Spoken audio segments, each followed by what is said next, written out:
नमस्कार दोस्तों, आपका स्वागत है हमारे चैनल साइंस टाइम में। दोस्तों, आज हम बात करेंगे पृथ्वी की उत्पत्ति के संदर्भ में। जानेंगे कि पृथ्वी की उत्पत्ति कैसे हुई।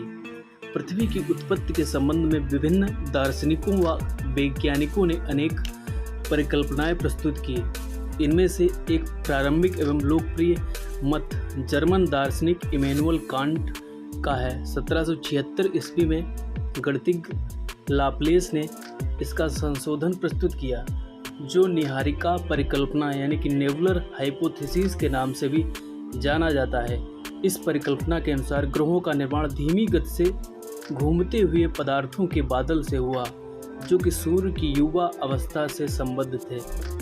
बाद में 1900 ईस्वी में चैम्बरलेन और मोल्टन ने कहा कि ब्रह्मांड में एक अन्य भ्रमणशील तारा सूर्य के नज़दीक से गुजरा।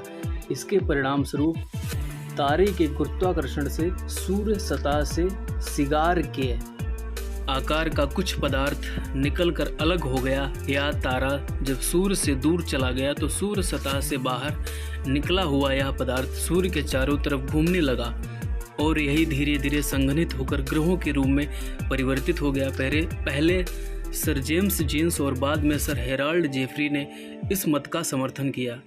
यद्यपि कुछ समय बाद के तर्क सूर्य के साथ एक और साथी तारे के होने की बात मानते हैं।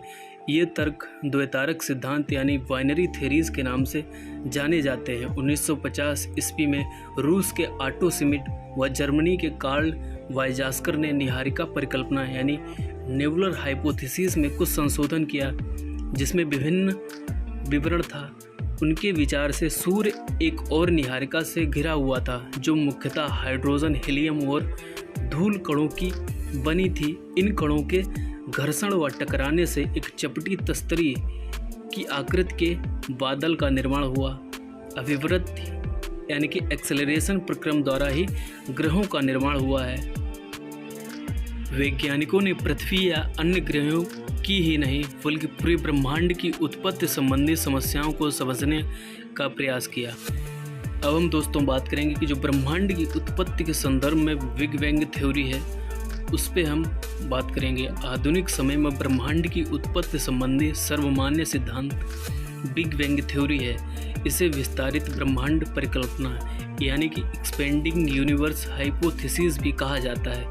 1920 ईस्वी में एडविन हबल ने प्रमाण दिए कि ब्रह्मांड का विस्तार हो रहा है। समय बीतने के साथ आकाश गंगाएं एक दूसरे से दूर हो रही हैं। आप प्रयोग कर जान सकते हैं कि ब्रह्मांड का विस्तार का क्या अर्थ है। एक गुब्बारा लें और उस पर कुछ निशान लगाएं, जिनको आकाश गंगाएं मान लें। जब आप इस गुब्बारे को फुलाएंगे, गुब्बारे पर लगे ये निशान गुब्बारे के फैलने के साथ साथ एक दूसरे से दूर जाते प्रतीत होंगे। इसी प्रकार आकाश गंगाओं के बीच की दूरी भी बढ़ रही है और परिणाम स्वरूप ब्रह्मांड विस्तारित हो रहा है। यद्यपि आप यह पाएंगे कि गुब्बारे पर लगे चिन्हों के बीच की दूरी के अतिरिक्त चिन्ह स्वयं भी बढ़ रहे हैं, जबकि यह तथ्य के अनुरूप नहीं है। वैज्ञानिक मानते हैं कि आकाश गंगाओं के बीच की दूरी बढ़ रही है, परंतु प्रेक्षण आकाश गंगाओं के विस्तार को नहीं सिद्ध करते। अतः गुब्बारे का उदाहरण कुछ हद तक ही मान्य है। बिग बैंग थ्योरी के अनुसार ब्रह्मांड का विस्तार कई सारी अवस्थाओं में हुआ है, उस पर हम बात करेंगे। आरंभ में वे सभी पदार्थ जिनसे ब्रह्मांड बना है अति छोटे गोलक यानी कि एकाकी परमाणु के रूप में एक ही स्थान पर स्थित थे, जिसका आयतन अत्यधिक सूक्ष्म एवं तापमान तथा घनत्व अनंत था। बिग बैंग की प्रक्रिया में इस अति छोटे गोलक में भीषण विस्फोट हुआ।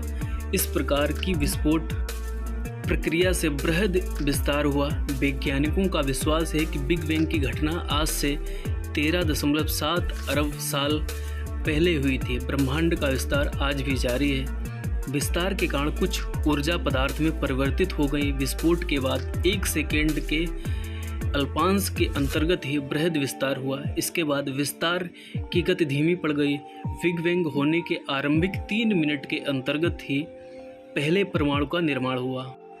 बिग बैंग से 3 लाख वर्षों के दौरान तापमान 4500 डिग्री केल्विन तक गिर गया और परमाणुवीय पदार्थ का निर्माण हुआ। ब्रह्मांड पारदर्शी हो गया। ब्रह्मांड के विस्तार का अर्थ है आकाश गंगाओं के बीच की दूरी में विस्तार का होना। हायल ने इसका विकल्प स्थिर अवस्था संकल्पना यानी कि स्टेडी स्टेट कॉन्सेप्ट के नाम से प्रस्तुत किया। इस संकल्पना के अनुसार ब्रह्मांड किसी भी समय में एक ही जैसा रहा है। यद्यपि ब्रह्मांड के विस्तार संबंधी अनेक प्रमाणों के मिलने पर वैज्ञानिक समुदाय अब ब्रह्मांड विस्तार सिद्धांत के ही पक्षधर हैं। दोस्तों, अब हम जानेंगे कि तारों का निर्माण कैसे हुआ। प्रारंभिक ब्रह्मांड में ऊर्जा व पदार्थ का वितरण समान नहीं था। घनत्व में आरंभिक भिन्नता से गुरुत्वाकर्षण बलों में भिन्नता आई, जिसके परिणाम स्वरूप पदार्थ का एकत्रण हुआ। यही एकत्रण आकाशगंगाओं के विकास का आधार बना। एक आकाशगंगा असंख्य तारों का समूह है। आकाशगंगाओं का विस्तार इतना अधिक होता है कि उनकी दूरी हजारों प्रकाश वर्षों में यानी कि लाइट ईयर्स में मापी जाती है। एक अकेली आकाशगंगा का व्यास यानी कि रेडियस 80,000 से 1,50,000 प्रकाश वर्ष के बीच हो सकता है। एक आकाशगंगा के निर्माण की शुरुआत हाइड्रोजन गैस से बने विशाल बादल के संचयन से होती है, जिसे निहारिका यानी नेबुला कहा गया। क्रमशः इस बढ़ती हुई निहारिका में गैस के झुंड विकसित हुए। ये झुंड बढ़ते बढ़ते घने गैसीय पिंड बने, जिनसे तारों का निर्माण हुआ। ऐसा विश्वास किया जाता है कि तारों का निर्माण लगभग 6 से 7 अरब वर्षों पहले हुआ। दोस्तों, अब हम जानेंगे कि पृथ्वी का उद्भव कैसे हुआ। क्या आप जानते हैं कि प्रारंभ में पृथ्वी चट्टानी, गर्म और वीरान ग्रह थी, जिसका वायुमंडल विरल था जो हाइड्रोजन व हीलियम से बना था। आज की पृथ्वी के वायुमंडल से बहुत अलग था, अतः कुछ ऐसी घटनाएं एवं क्रियाएं अवश्य हुई होंगी जिसके कारण चट्टानी, वीरान और गर्म पृथ्वी एक ऐसे सुंदर ग्रह में परिवर्तित हुई जहां बहुत सा पानी तथा जीवन के लिए अनुकूल वातावरण उपलब्ध हुआ। पृथ्वी की संरचना परतदार है। वायुमंडल के बाहरी छोर से पृथ्वी के क्रोड तक जो पदार्थ हैं वे एक समान नहीं हैं। वायुमंडलीय पदार्थ का घनत्व सबसे कम है। पृथ्वी की सतह से इसके भीतरी भाग तक अनेक मंडल हैं और हर एक भाग के पदार्थ की अलग विशेषताएं हैं। दोस्तों, अगर आपको हमारा वीडियो पसंद आया है तो प्लीज़ वीडियो को लाइक कीजिए और चैनल को सब्सक्राइब कीजिए। इसी तरह की और रोचक जानकारियां हम आपके लिए लाते रहेंगे। धन्यवाद।